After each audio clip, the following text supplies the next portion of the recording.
ലോക പരിസ്ഥിതി ദിനം സമുചിതമായി ആചരിച്ച് world Malayali council Thirukochi province. Karuthala Saint Joseph's U P സ്കൂളിൽ നടത്തിയ വൃക്ഷത്തൈ നടീൽ WMC global vice chairman Varghese Panickal വൃക്ഷത്തൈ നട്ടുകൊണ്ട് നിർവഹിച്ചു.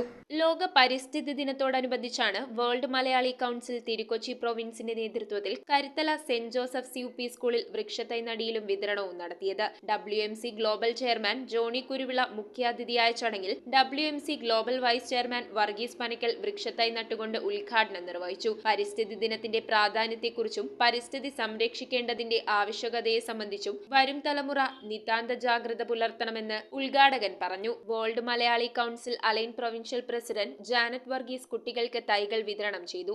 Reverend sister Jenny FCC, world Malayali council Thirukochi province chairperson Joseph Mathew, general secretary Johnson C. Abraham, woman forum secretary Simi എന്നിവർ സംസാരിച്ചു. News bureau, Kochi. മിഴിവുള്ള സ്ഫടിക തുല്യമായ കാഴ്ചകൾക്ക് അയ്യാൻ ലെൻസ് തോപ്പുംപടി. കൃത്യതയോടെയും ഗ്യാരണ്ടിയോടും കൂടിയ നേത്ര പരിശോധന. നേത്ര സംരക്ഷണ രംഗത്തെ 3 പതിറ്റാണ്ട് കാലത്തെ പാരമ്പര്യം. അയ്യാൻ ലെൻസ്, കണ്ണുകൾക്ക് തുണയായി എന്നും നിങ്ങളോടൊപ്പം.